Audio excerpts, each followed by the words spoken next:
সরকার সেটা হচ্ছে আওয়ামী লীগের বিচার করা থেকে সরে গেছে কিনা? না, এটা তো হচ্ছে যে বিচার করা থেকে সরে নাই, তারা আসলে আওয়ামী প্রশ্নটাই ডিল করতে পারছে না, এই জন্য আমি গোড়ায় হাত দিলাম। অসংখ্য ধন্যবাদ। প্রশ্নটা বিচারের না। ডাক্তার জায়েদুর রহমান, আমি কি 30 সেকেন্ড একটু আপনি বলেন। ঠিক আছে, যেটা বলেছেন ডাক্তার জায়েদুর রহমান। ব্যারিস্টার ফুয়াদ উনি যে কথাটা বললেন যে আওয়ামী লীগের যে 3টা নির্বাচনে যারা অংশগ্রহণ করেছিলেন বা এমপি হয়েছেন তাদের বিষয়ে যে সিদ্ধান্ত, আমি এটার সঙ্গে একটু অ্যাড করছি। আমরা কিন্তু একটা হিন্স অলরেডি মানে আপনার প্রেসিডেন্ট হিসেবে তৈরি করতে পারি। সেটা হচ্ছে কি, এই নির্বাচনগুলোতে ডিসিএসপি যারা ছিল তারা কি ওএসডি কিংবা অনেককে দেখা গেছে যে আপনার অবসর দেওয়া হয়েছে। সরি, আমি মানে এটা জাস্ট একটা রেফারেন্স অ্যাড করে দিলাম। আমি ঠিক ডিসিশন সরকার নিতে পারছে না আমার মনে হয় না। আমার মনে হয় সরকার ডিসিশন জেনে শুনে নিয়েছে, এবং যদি মাঠে আবার খুব ফুয়াদ ভাই যেভাবে বলছেন যে আসলে দলগুলোর মধ্যে যদি একটা কনসেনসাস তৈরি হয়, মাঠে চাপ তৈরি হয়, সরকার হয়তো তার সিদ্ধান্ত থেকে সরে আসবে। যে আইনের কথা বললাম সেই আইনে যেভাবে বাদ দেওয়া হয়েছে, আরেকটা অর্ডিন্যান্স দিয়ে এই আইন পরিবর্তন করে ফেলা মুহূর্তের ব্যাপার, সংগঠনের বিচার করা যাবে। আমি কেন বলছি কথাটা, আসলে একটা সরকার যখন কেউ রান করেন, আমরা বাইরে থেকে জিনিসগুলোকে যত সহজে দেখি, ব্যাপারগুলো এত সহজ সম্ভবত না। কেউ বলতেই পারেন যে শেখ হাসিনার পেছনে তো আন্তর্জাতিক শক্তিগুলো সব দাঁড়িয়েছিল, এমনকি আমেরিকা একটা সময় শেখ হাসিনাকে যেভাবে চাপ দিচ্ছিল সেটা থেকেও সরে এসছে, ভারত ব্ল্যাঙ্ক চেক দিয়ে রেখেছে। তো তাকে জিজ্ঞেস করে আমরা কোনো অভ্যুত্থান করেছি নাকি? আমরা তো শেখ হাসিনাকে ফেলে দিতে পেরেছি, তো তাকে নিষেধ করে ফেললেও আমাদের কিছু আসে যায় না। ব্যাপারগুলো এত সোজা না আমি মনে করি। আমি দুটো তথ্য একটু দেই, আমাদের নিশ্চয়ই মনে আছে। জনাব আসিফ মাহমুদ একদিন একটা প্রোগ্রামে বলেছেন, নাম বলেননি, যে দেশের দূতাবাসগুলো, উনি অনেক ক্লিয়ারলি বাংলা একাডেমির একটা যে আওয়ামী লীগ নিষিদ্ধ না করার ব্যাপারে তারা চাপ তৈরি করছে। তো আমরা ধরে নিতে পারি এটা মূলত পশ্চিমা দূতাবাস। তার চাইতে গুরুত্বপূর্ণ হচ্ছে যে জাতিসংঘের রিপোর্টকে আমরা এত গুরুত্ব দিচ্ছি, এটা ইজ অ্যান এক্সেলেন্ট রিপোর্ট, কোনো সন্দেহ নাই। এটা নিয়ে আমরা শেখ হাসিনাকে মানে জাতিসংঘ সার্টিফাইড বর্বর হিসাবে এখন এস্টাবলিশ করতে পারি, কিন্তু সেই রিপোর্টেও তারা আওয়ামী লীগকে নিষিদ্ধ না করার আহ্বান জানিয়েছেন।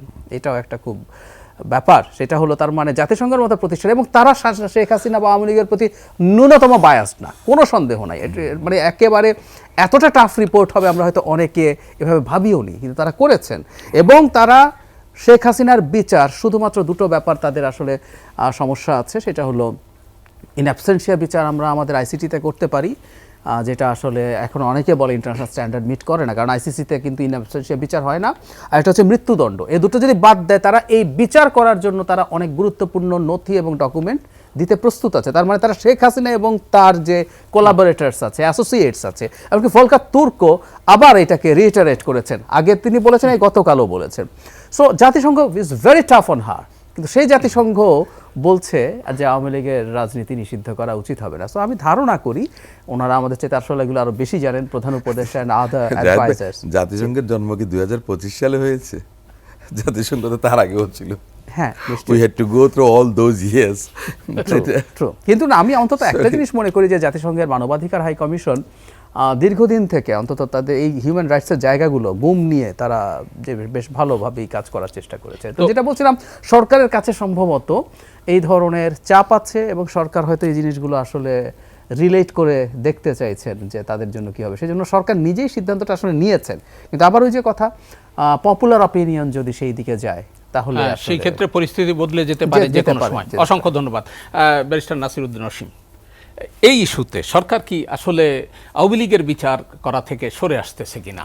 না, আমি একটা জিনিস আমি তা মনে করি না। কিন্তু আপনার আউটরেট একটা জিনিস থেকে এক্সিকিউটিভ অর্ডার এক জিনিস, আর একটা জিনিস মনে করেন যে আন্তর্জাতিক অপরাধ ট্রাইব্যুনালে। অসীম ভাই, আমি একটা সেকেন্ড একটু যোগ করে দিই। সেটা হচ্ছে এক্সিকিউটিভ অর্ডারে কিন্তু আমরা কেউ পছন্দ করি না। 2009 যে সন্ত্রাস দমন আইন এখনো হতে পারে। আমরা যেটা চেয়েছিলাম একটা জুডিশিয়াল প্রসেস, যেখানে একটা দলের আত্মপক্ষ সমর্থনের সুযোগ থাকবে। ধরুন আওয়ামী লীগ যে দল হিসাবে, এটা শুধুমাত্র তাদের top and rank and files বলে না, তারা ঘোষণা দিয়ে, আমি সব সরিয়ে রাখি, 4 তারিখ আওয়ামী লীগ ঘোষণা দিয়ে তার দলকে মাঠে নামিয়েছিল, এবং সেদিন 100-র বেশি মানুষ হত্যাকাণ্ডের শিকার হয়েছে। সো তারা দল হিসাবে ইনভলভড, এগুলো সব ঠিক আছে, কিন্তু আমরা বিচারিক প্রসেসেই চাই। কিন্তু এই অপশনটা তো সরকার সরিয়ে ফেলেছে।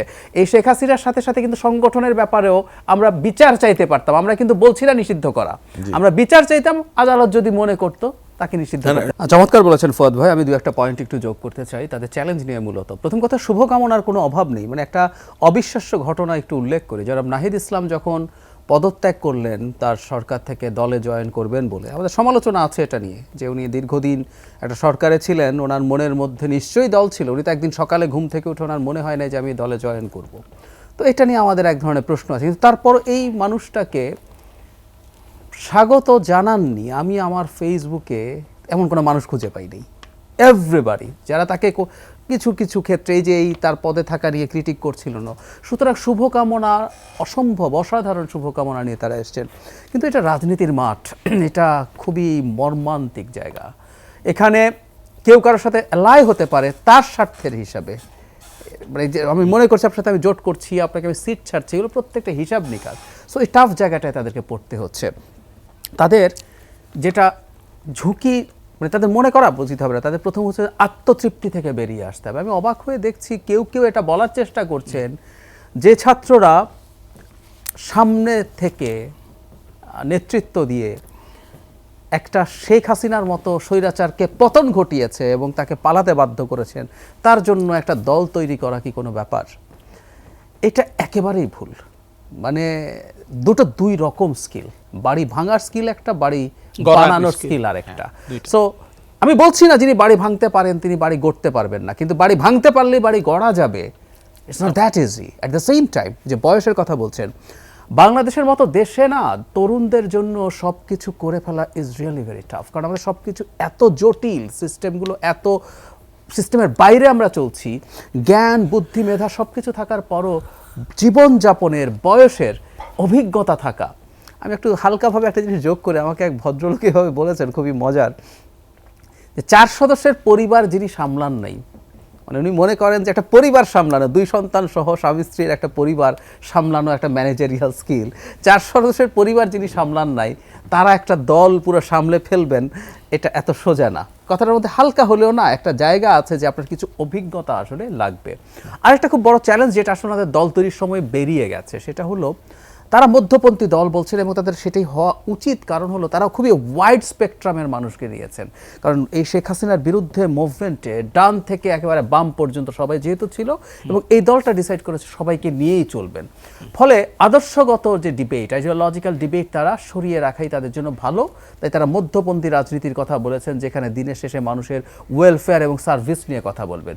কিন্তু আমরা দেখলাম এই জায়গা থেকে সরে থাকা কঠিন।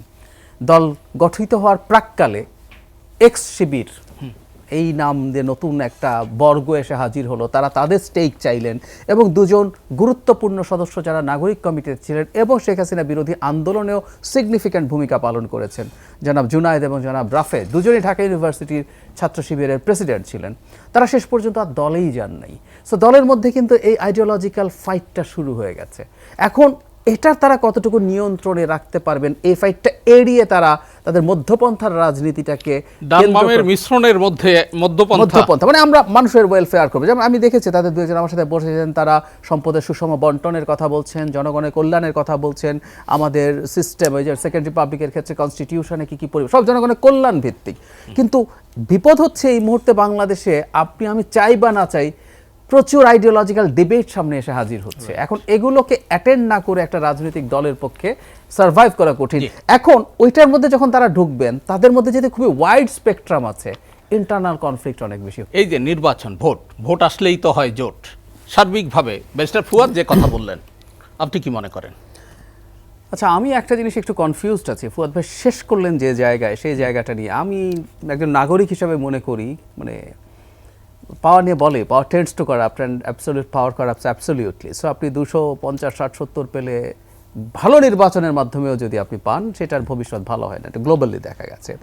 সো বিএনপি 200-র নিচে থাকবে না কতটুকু ছাড়বে, এখন আমি আসলে ঠিক প্রসেসটা বুঝতে পারছি না। কেন বলি, এখন সরাসরি তাহলে কি আমরা একটা আমিডামি নির্বাচন করতে হবে, কারণ বিরোধী দল চাইছি আমি। আচ্ছা, বিএনপি ধরে নিলাম অনেক দলের সাথে একটা সমঝোতা করে ধানের শীষ সেখানে দিল না 50টা সিটে, আমি এভাবে ধরে নিলাম। তো এই 50টা সিটে বিএনপির যদি স্বতন্ত্ররা থাকে, বিএনপি স্বতন্ত্রদের সাথে কি অন্য কোনো দল তার নিজ মার্কা নিয়ে জিতবে? আমি ভীষণ সন্দিহান।